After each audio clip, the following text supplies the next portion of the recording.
Welcome to the Poetry Box Live. I'm Shawn Aveningo-Sanders, and we're so happy that you could join us here today. For those of you who may be joining in for the first time, my husband Robert and I run an independent press here in Portland, Oregon, known as the Poetry Box. And to help support our authors to reach a broader audience, we host the Poetry Box Live on the second Saturday of each month. We publish around 30 poetry books per year, plus our annual journal, The Poeming Pigeon. And for today's show, we have three very talented poets who will be reading from their new books. Today's featured poets include Angela Hansen, joining us from Nebraska, Christopher Bogart, who will be reading from New Jersey with a special guest, Marcus McKenzie, and Anne Coray, who will be joining us from Alaska. Let's get started with our first featured reader. Angela Hansen is the author of Fencelines, which explores how she found healing in the countryside surrounding her Nebraska acreage. Angela was born and raised in the farmland of Northeast Nebraska. She spent her childhood immersed in family and everything outside, the grove of trees, the crooked bridge down the creek, and the surrounding countryside. Angela received a bachelor's degree in English writing from Wayne State College. Her poetry has been published in Nebraska Life magazine and shared with a few readings over the years. She currently runs her own business, house painting, and enjoys baking, woodworking, gardening, creating, and finding just the right word. Angela considers her faith in God the only reason she survived over 16 years of domestic violence and why she continues to heal, to find beauty in the world, and joy in her farmer and their kids. Please welcome Angela Hansen. All right. Thank you. Thank you to Shawn and Robert for having me tonight. I am honored to be able to read my poetry alongside that of Christopher and Anne. You guys are both very inspiring. And you have so many more credentials than I do. I want to thank my friends and family that are tuning in tonight too. Yes, I live in Northeast Nebraska, out in the country between two very small towns, Carroll and Wayne. I actually grew up 4 miles north of where I live now. I've lived in other places, Chicago and St. Louis, but I love this area. I love the rolling hills and the farmland and the creeks. And so this is where I brought my kids back to raise them and to put down roots and to find healing. I always wanted to be a writer. I actually started a newspaper for my neighborhood when I was around 10, and there was just us in the valley. So you can imagine how exciting that was. It was more fiction than truth, which got me to writing stories and poetry and led me down that road. But with 3 kids, I haven't done much writing until just a few years ago. Actually woke up one night with just an awesome storm outside, and I could envision one of my own children fighting sickness, fighting a fever. And so that led me to write my first poem in a long time. It's called Thunderstorm in July. It woke me at 4 a.m., petulant raindrops, a fitful sigh through the trees. Uncertain of its surroundings, weary of the heat, clouds blanketed the fields, bunched and twisted, a whimper, a rustle. Limbs began to flail as the wind groaned. Then with light flashing, thunder kicking and rolling, it wailed and wept until spent, asleep on its earthy bed, the fever broken.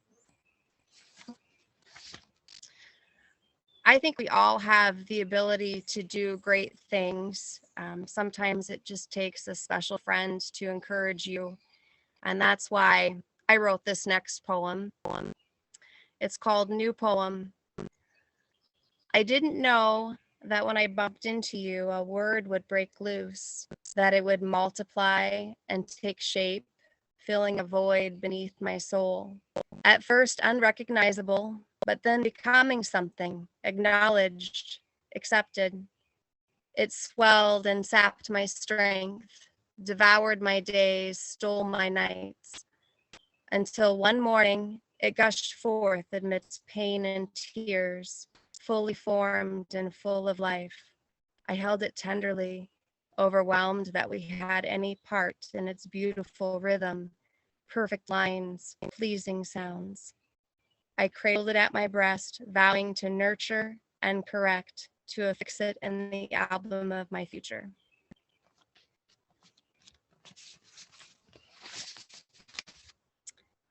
Um, 2018 was another tough year for me. I was really getting tired of being beaten down.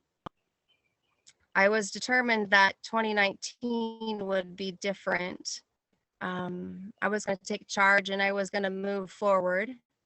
So I wrote this poem, New Year's Song. I rise from the ashes of a war-torn year, blinking against the grit, lips dry with the dust of appeals. I move through the rubble of resolve, past jagged dreams and promises, collapsed under the weight of the pretense.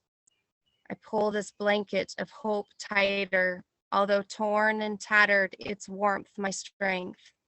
I lift my eyes toward a single voice, its melody brushing aside dusty motes of mistakes, a trill of anticipation, a call to move forward, to spark a revolution.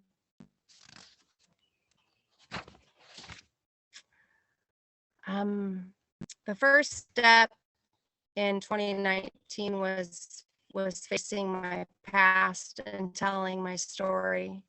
It was extremely difficult for me to open up, but I could see what I went through in nature on a daily basis, and that was kind of my default. So I wrote this poem. It took many tears, but also much healing. It's called Just Another Day. Golden sunrise kisses the horizon, spreading warmth from hill to valley. Tender breezes caress the land, awakening trees, fields, gardens. Branches stretch, embrace the sky. Cornstalks flirt with birds and bees. Flowers lift up their faces, smiling. Thin clouds creep across the sky. Shadows skitter from hill to hill. The sun's promises fade as a chill settles in the furrows and ditches. Air so heavy and tense, the land can't help but hold its breath. A cold, hard gust slams the hills, stripping trees and stalks of their souls. Limbs crash to the ground. Blackness rolls over the land. Jolts of anger and light strike. Bruising, ripping, breaking, wind and cloudburst hide the shaking, smother the scream, muffle the harsh flood of words until suddenly all is calm. The sun pierces the darkness, bright and gentle with its affected apology. Battered faces lift toward the light as shadows slide away. Yes, forgiven, their leaves whisper in the tender breeze, golden sunset kiss.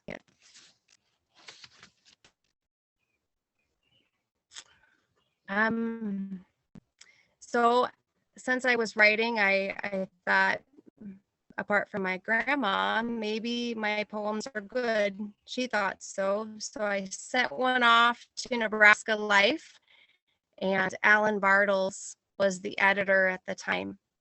And he published this one. It's called Old Plow. Time sifts through the spokes of your frozen iron wheels, bound by brome with roots that run deeper than depression. Evergreen giants with their stiff arms push your rusty frame against the bitter dust of the past. You slump forward in your reddish-brown coat, a mantle of sweat and tears.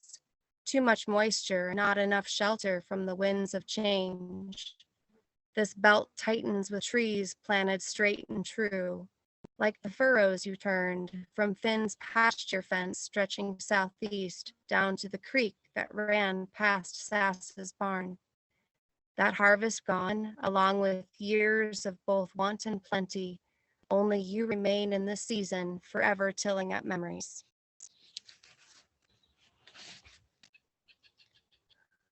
I guess I'm just going to share a couple of my favorites from my book then.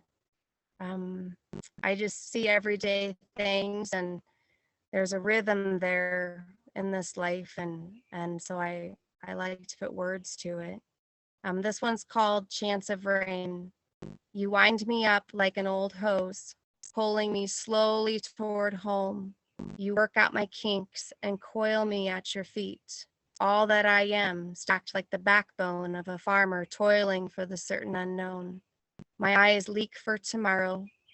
You lift my face to the sky where hope billows on the horizon, and I will thirst no more. This next one's called Rope Burn, and it's getting hot outside, so I think you'll all understand where I'm coming from with this one. These rope swing days of summer swing long and lazy, waves of heat, bare feet tracing circles in the dust. Maple branches creaking, locusts singing, forgotten husks clinging to all things frayed. Hazy hours lean back and dip, sweaty grip slips through time, blistered and chafed, middle of July.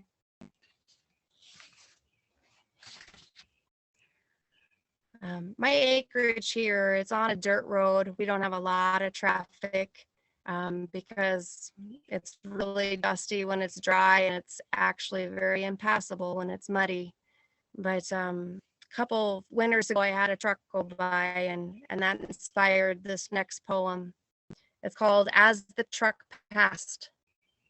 The old dirt road exhaled slowly, its breath rolling over sloping shoulders and pitted ditches, and into the ragged creases and folds of the stale valley, settling low and heavy like a nagging cough.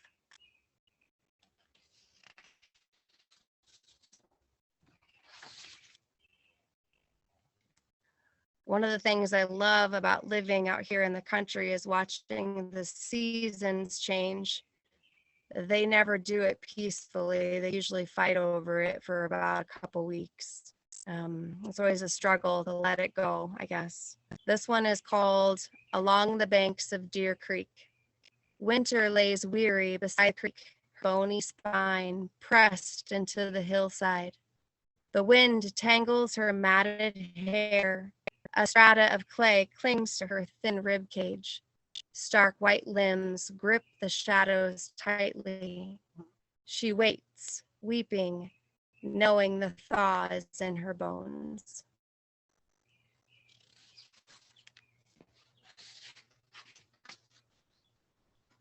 This next one is called Country Church. Your clapboard siding, peeling, chapped, like skinned knees after a fall, or lips without a prayer. The stained glass windows, now gaping holes, leave your heart and soul exposed and wild. Pigeons, not liturgy, fill the rafters. Their chorus a cappella while mice build nests in the organ.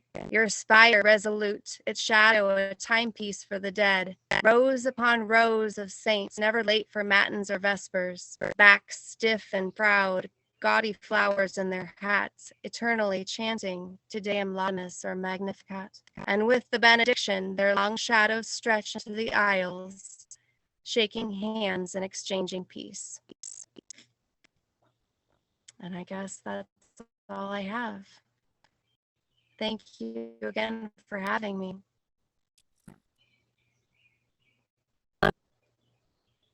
This book is filled with such visceral imagery, whether it's a plow, a thunderstorm, a truck, or a tumbleweed. These everyday objects just seem to come to life, and they really work as brilliant metaphors for your journey, I have to say.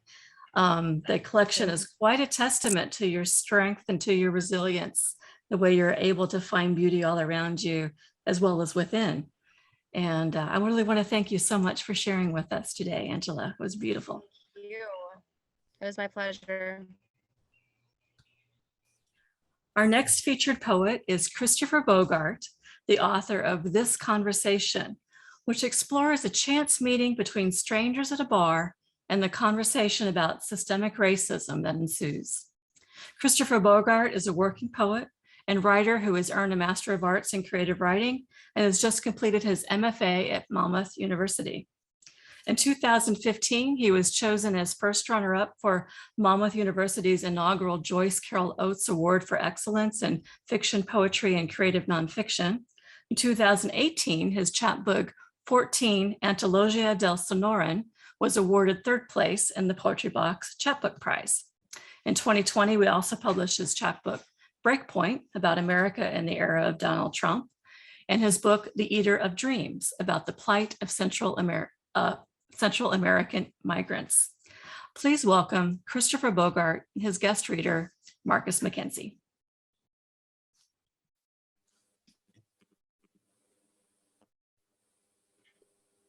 I wrote this conversation to open a dialogue about race with other white people, to speak up, to instruct, and ultimately to convince them and any and all others who might need to hear what these poems are saying, that America must honestly face its past, face even its present, if it wants to change its future.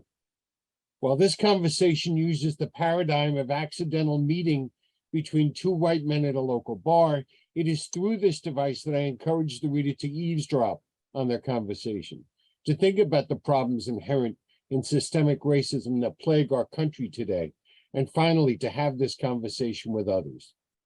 This book is divided into 8 civil discourses or skirmishes.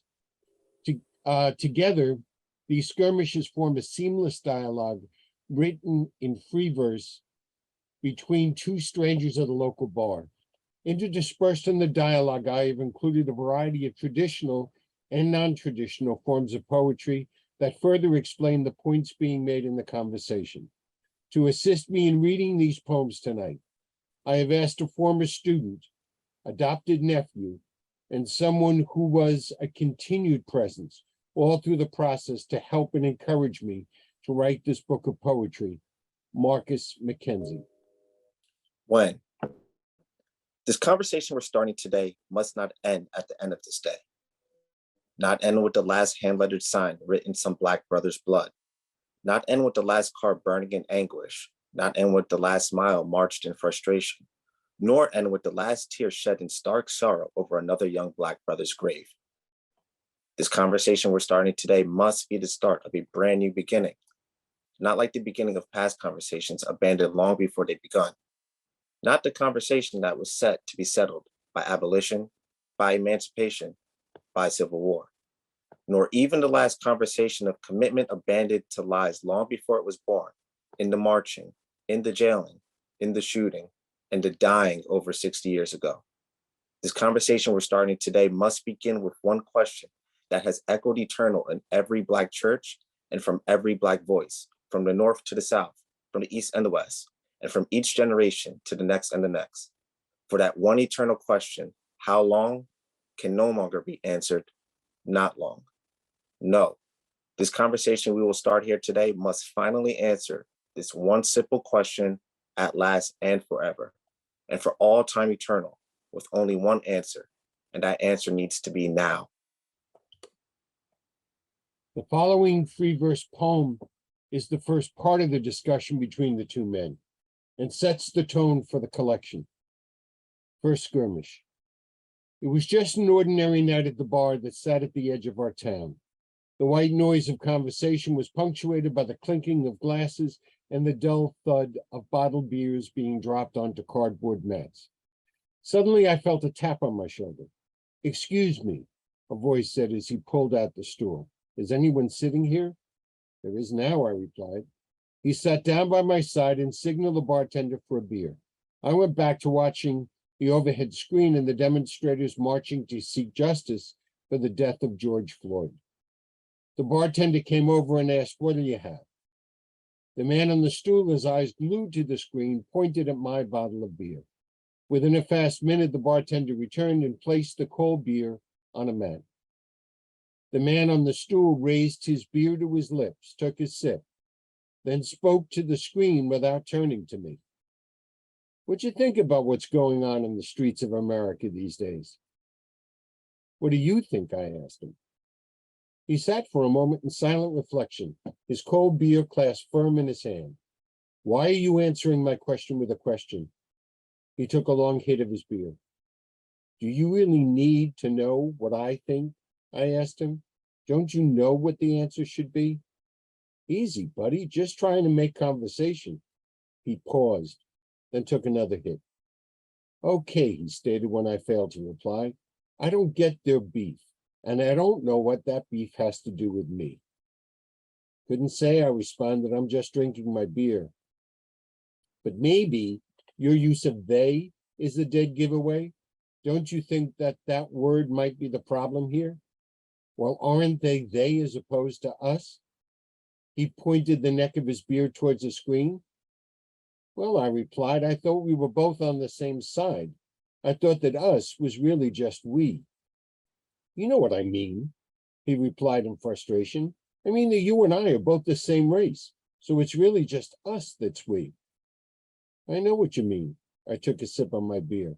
But look at that screen. There's black and there's white, marching together in the same common cause. Don't you think that they think of themselves as we?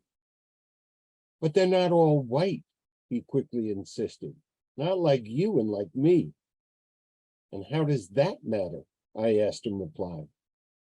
They both have 2 arms, 2 legs, have a mother and a father, have a heart that beats with the same red blood as we. Yeah, I know, but no, are you saying that they're not human? Is that what you believe? No, he answered quickly. Then he paused for a moment. I guess I just look at them as different from me. Why, I asked. I guess that's just the way I was taught. I get that, I replied. And in a way, so was I. But maybe we're overdue to learn something new, something just a little less judgmentally fraught, something different from what we once thought was so true, from what we were once so very carefully taught. Later in this discussion, the Sick Skirmish sets the tone for and introduces the poem that follows it, Taught to Be Careful. This is the Sick Skirmish. He sat there quietly for a minute, gazing at the screen, with the sound turned way down, then broke his stare, raised his hand in the air, and waved, Bartender, give my friend and me another round. The bartender returned with the necks of 2 bottles gripped firmly between the fingers of his right hand. He placed the beers down. My friend gripped his fingers round one cold beer, slid the other across to me. You seem pretty passionate about this topic, buddy. You got some skin in this game? Don't you have people of color in your life? Black friends, black coworkers, maybe just a few? I work with a few guys, maybe they're friends or acquaintances. Sometimes we eat in the same shift. He wrapped his 2 fingers around the beer bottle's neck, tipped the opening up to his lips. Have you ever asked any of them to your home, socialized with their families, or their families with yours? Why do you ask me these questions? He said, somewhat annoyed. I really don't get the point. So I've never invited them to dinner. What is it you're trying to prove? He turned his back to the screen, turned around to face me. What's it to you? It's simple. I'm trying to show you you're choosing to live in a white-only world. Your only association with people of color isn't social, it's accidental. You and those coworkers live in 2 different worlds. It's no wonder, you say, that you don't understand them. You don't even know them, and you've never given them a chance to know you. Why is it so important who I know and who I don't know? 2 hours ago, I didn't even know you. You're making my point for me, my friend. I raised my bottle in a kind of a toast, then took a sip of my beer. Let me ask you another question. When you came into the bar 2 hours ago, if the only stool not taken was next to a black man, would you have taken that stool anyway? Treated him to a beer? I don't know what I would have done. But I just didn't happen, so I make an issue of it. Why not just sit back and drink our beers? Don't you see? How can you be so very sure of what you believe? if what you believe is based on what you see on TV. I'm not sure I understand what you're saying and what you expect me to do. Do you have any children? Yeah, sure. I have 2 boys. And how old are they? One's 17, the other's 21. Do they have any friends who are not white? Well, he sat and thought for a minute. To tell you the truth, I really don't know. The younger one's in high school on his football team. The older one's in the army, so I guess so. He sat and thought a little while he scraped at the label of his beer with his nail. I guess my young son probably does, since he's on the school football team. Maybe many of his fellow players are probably black. As for my oldest son,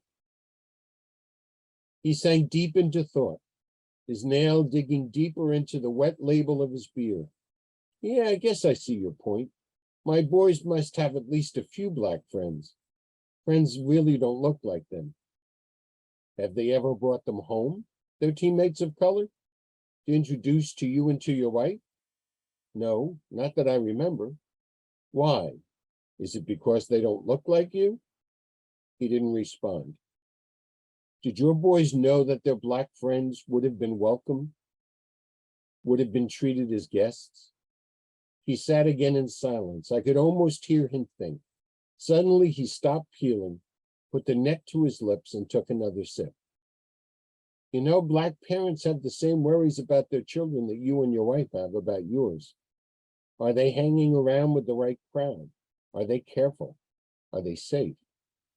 But the difference is, when your sons go out at night to a party or on a date, you're only concerned about their being stopped by the cops is for their safe driving, not for their race.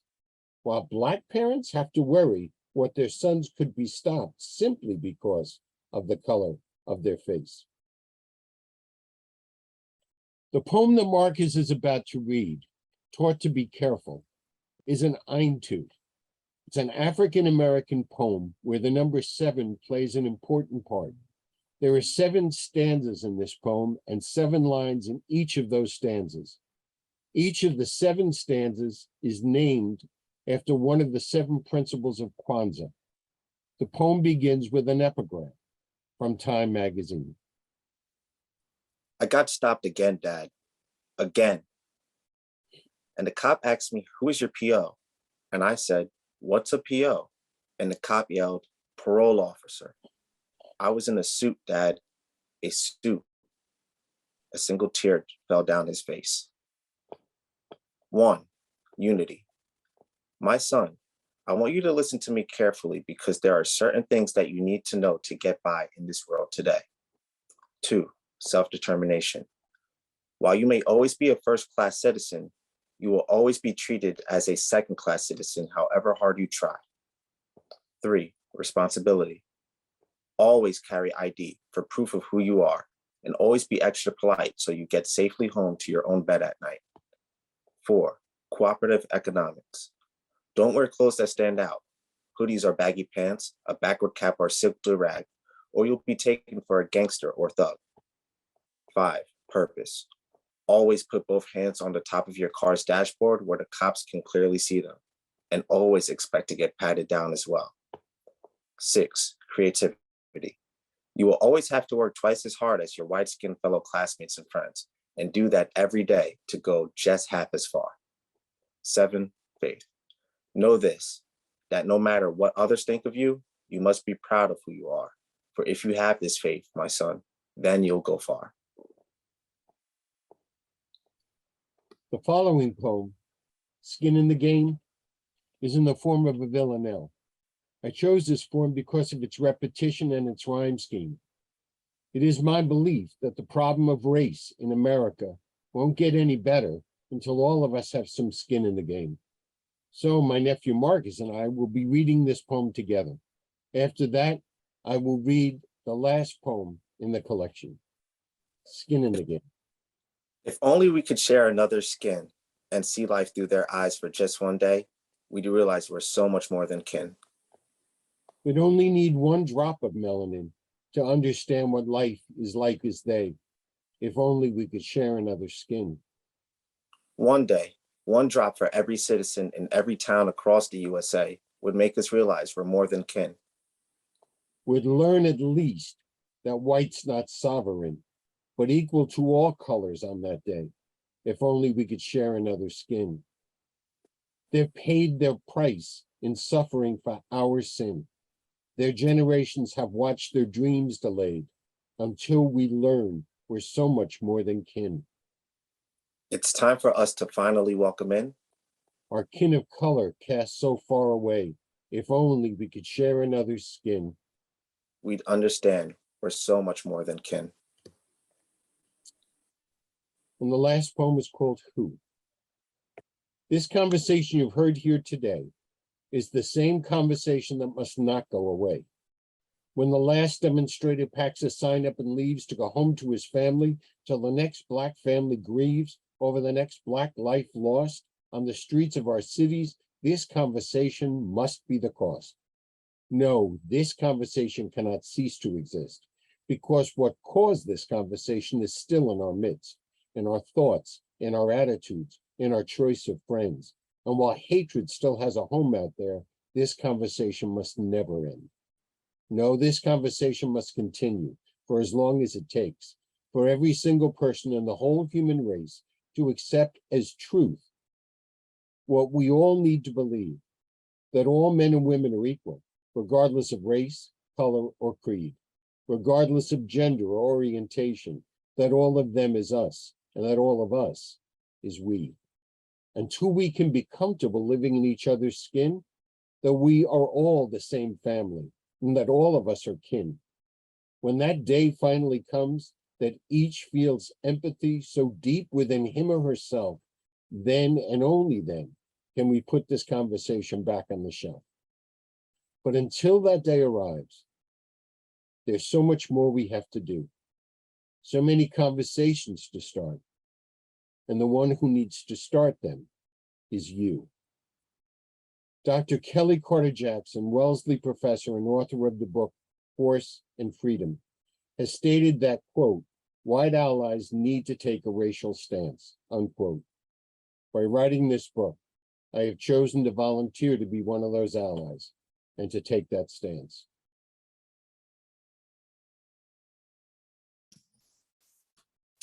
Thank you, Christopher. I so admire your thirst for social justice. You have been tireless in your research, and how you turn that work into poetry and prose in your effort to affect change is quite commendable. This book is a great tool for starting these often difficult conversations, and I thank you for doing your part to help us all become more aware of systemic racism that plagues our country, and to help us be a little more empathetic toward the Black American experience. So thank you for sharing with us today, both Christopher and Marcus. It was a real pleasure. Thank you. Our final poet is Anne Coray, author of Late Fall Bucolics, a collection of 24 sonnets, which was the finalist in the Poetry Box Chapbook Prize for 2021. Anne Coray is also the author of the novel Lost Mountain from West Margin Press, as well as 3 poetry collections, Bone Strings, A Measure's Hush, and Violet Transparent. She is also the author of Cross Currents North, Alaskans on the Environment. As a recipient of fellowships from the Alaska State Council on the Arts and the Rasmussen Foundation, she divides her time between her birthplace on a remote Lake Clark in the coastal town of Homer, Alaska. Please welcome Anne Coray. Hello there. I hope everybody can hear me okay. So I'd like to start with a land acknowledgement. I'm joining you today from Lake Clark in Southwest Alaska, which is known as Kijihvena to the Dena'ina Athabascans, who were the first inhabitants of this area. Their closest current village of Nundalton is located about 30 miles to the west, but they traditionally traveled long distances, establishing trails and setting up temporary camps. So this entire watershed was part of their domain. All right, so thanks to Shawn with the Poetry Box and other friends and fellow poets for participating. I'll give you a little more background on where I live for those who don't know me, and then I'll read some poems from my forthcoming chapbook. I spent 17 years as an adult living year-round on this lake. This area is all roadless wilderness, part of Lake Clark National Park and Preserve, and our means of transportation are with an 18-foot open skiff and by Super Cub, which is a small two-seater fabric airplane that my husband pilots. I now divide my time between the lake and Homer, as Shawn mentioned. So from 96 to 2013, while I was living here full time, I saw a lot of climatic changes. The very first winter Steve and I spent here, it was minus 40 for a full 2 weeks, whereas now it rarely gets below minus 20. We noticed that the glaciers were melting faster. There was sometimes rain in the middle of winter. The vegetation started changing, and overall the temperatures were warmer. That meant that the lake didn't freeze every year, and it made travel harder, and I worried about the impact of climate change on the ecosystem. So naturally, this all worked its way into my writing. And I'm going to warn you that the poems are rather grim. I'm sure some reviewers will take me to task about my pessimism, but I guess my response to that will be, I would love for you to prove me wrong. So this first poem in the book is called Brazen Heat. Brazen heat. 5,000 feet against cobalt sky, the consummate white is made in snow, shouldering mountaintops dip and rise. When the day is clear and the lake below reflects the waning sun's full glint. We are finished with fire. The brazen heat of a cracked July has fled, spent except in memory, along with smoke from forest charred to north and west that blocked our flight. But what in weeks to come shall we recall? Our trusts in balance, a means to set things right.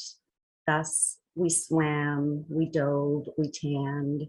Oh, memory, poor tool to hold against the sum of the planet's warming. Like stubborn leaf to barren branch, to this winter scene we cling. That was 3 years ago when we had wildfires surrounding us and the temperatures were over 90 degrees. Usually this lake is way too cold for most people to swim in, except for maybe a week or two because it's glacier fed. But that summer we swam every day for over a month. So the chapbook contains 24 linked sonnets, and they are rhymed or sometimes slant rhymed, which was a bit of a departure for me because most of the poetry I've published in the past has been free verse. Anyway, what I did was to repeat the last word of the last line in each poem as the last word of the first line in the following poem. I did this as a way to force myself to keep writing. Later, I learned this is an actual form. It's called a crown sonnet, but traditionally the entire line is repeated rather than just a single word. So the piece I just read ends with the word cling, and the next poem's first line also ends with cling. This is hard to keep doing for 24 poems, so sometimes the repeated word is a homonym. Ruse. Berries of the mountain ash still cling to the leafless tree. Crimson beads and clusters plump against thin stalks of tawny grasses. Nothing strange in this, a canvas known to mid-November, but the ground unfrozen weeps at every print, the boot heels rubber stuccoed with sodden dirt. Gone our 5-day stretch of lucid weather, hints of normalcy have turned to ruse. A covert painter laid the mountaintops with snow, then loaded his brush for us with rain.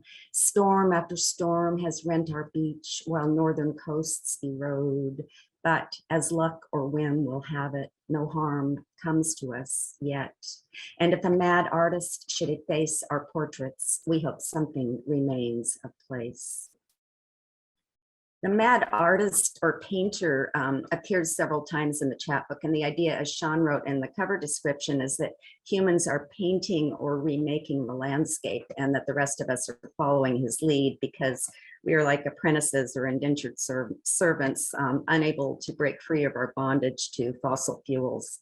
A few poems later, I have a piece called First Infraction about flying, and here I reference the Super Cup that I mentioned earlier. This poem, like others in the collection, points to my own culpability regarding climate change.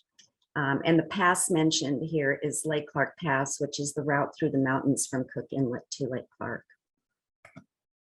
First infraction, saturated air, the pass immersed in fog. We still can't fly, although the rain this day has ceased its drumming. A burst of sun emblazons one wing of our plane that sits on rocky beach, tied down, fueled up. What a lovely color, its body a warm and deep maroon with accents black. The cool steel frame in my palm makes me forget the harm the engine causes, though it's slim compared to the silver raptors mining the skies above en route to Russia. Who dared this first infraction? The brothers, yes, but the painter's eyes are frightening. He spots a jet and deems the contrail beautiful. One lung of oxygen for sale. Moving on, I have a poem about Jane Fonda's activism regarding climate change, and I'm not going to read it, but I want to mention it as a way of paying her tribute. The poem is titled Her Loud Red Coat because that's what she wears when she's out protesting. Her coat, of course, is symbolic of fire. It's very red and very prominent. A couple poems later, I start off talking about wool, and then I examine the textile industry and its costs during the Industrial Revolution. The Chimney Sweeper is a poem by Blake, and that's when I first became aware of this awful practice of using young boys to clean out chimneys for people in London. So the fire theme in this case has a direct impact on human health. Yarn. Mittens, sweaters, insoles for boots, old blankets. Wool was our protector, but sometimes it made us itch. A fabric lost in my closet as the simple knit one, purl two, I learned as a child is a niche for artisans only. From drop spindle to ring and rotor, the yarn is spun, faster is better. A burst of textiles ushered in with the burning of coal, the blackened country, child labor, and chimney sweeps, young boys 5 or 8 years of age, heads shaved so they wouldn't catch fire, the soot that infused their lungs and plagued their skin with cancer. Low cost. Dispatch to the 21st century, our firmament trapped with emissions, and we in our modern blanket wrapped. Moving through the book, I continue exploring fire from my own wood-burning stove and then going back in time with the Greek myth of Prometheus. Of course, fire was our first technology, and the Greeks seemed to understand that it was both a blessing and a curse. And then I started researching matchmaking, and it was equally fascinating and appalling to learn about that history. This is called combustible. Create for me mortals, said Zeus, and I'll spare you imprisonment. It's one version. The rest is undisputed. The dare Prometheus took to defy his father, son of a Titan. So humans were given fire. There's back and forth and trickery, the young god bound to rock, the eagle, the ribbon liver. Travel along from myth to history, how we learn to ignite the flame, from sticks to hand drill to flint and steel, then the match finally, whose most saleable permutation meant coating the tips with white phosphorus, an element so easily combustible that air alone makes it blaze. Nothing new to tell. Be careful what you praise.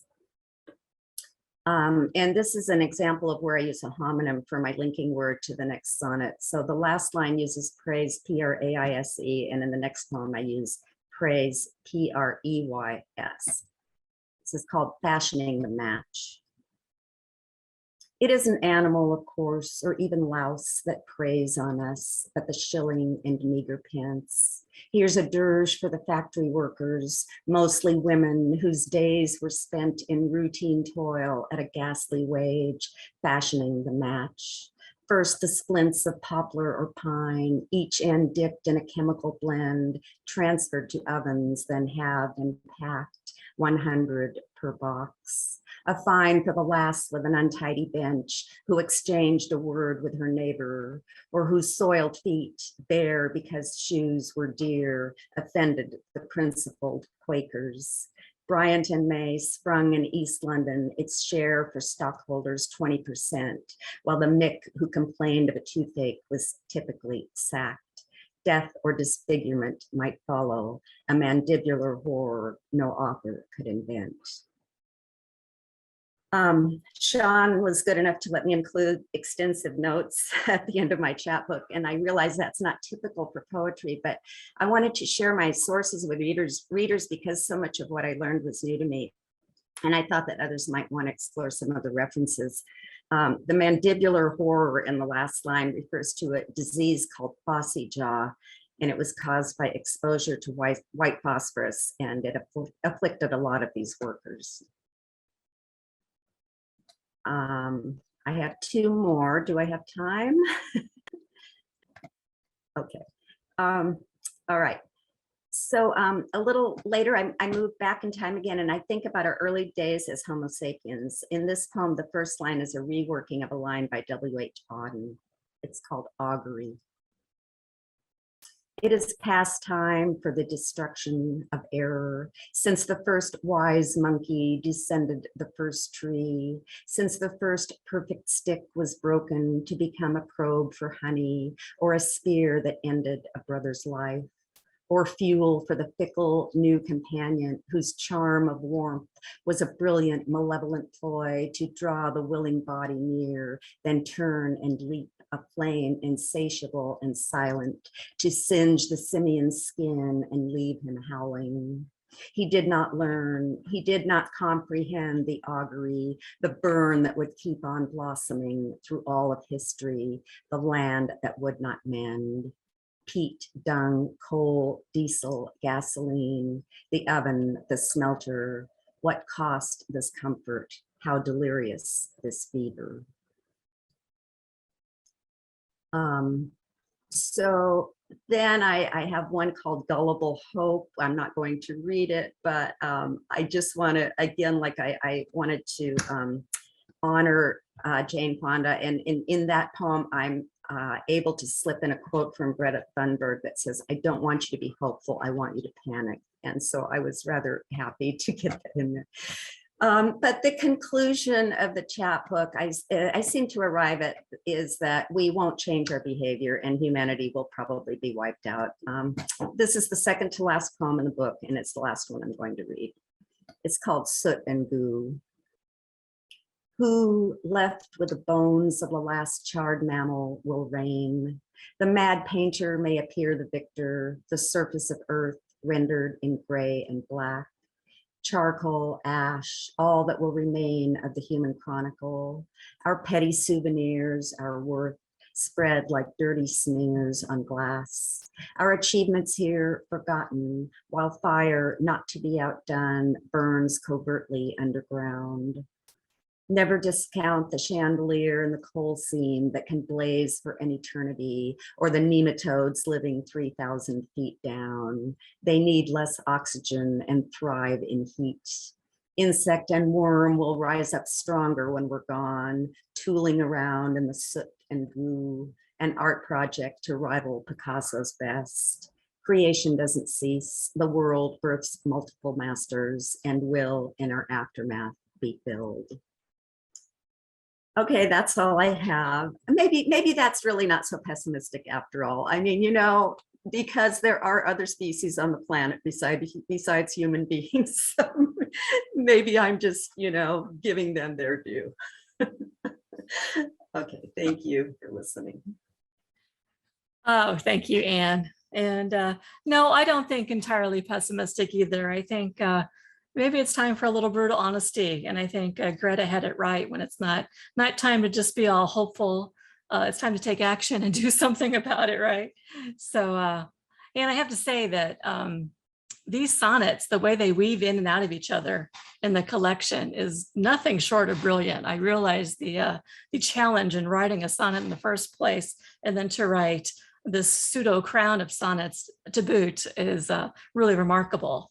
And your mastery of this form really takes us on a journey through nature, through history, through commerce and industrial revolution and art, and really makes us keenly aware of our own culpability in this crisis. And I really want to thank you for sharing your poetry with us today. It was a real treat.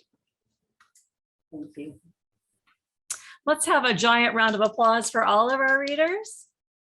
And thank you to you, our audience, for joining us for another edition of the Poetry Box Live.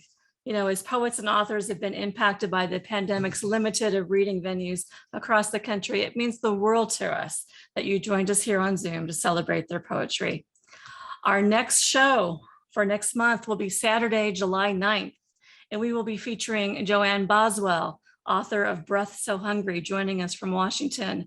We'll have Kristen Berger, author of Earthwork, reading from Portland, Oregon, and Elaine Nussbaum, author of Blood Moon, joining us from Scappoose, Oregon. To keep up to date on upcoming shows, new releases, and submission opportunities, please subscribe to our newsletter by going to thepoetrybox.com, where you'll find a sign-up form at the bottom of each webpage.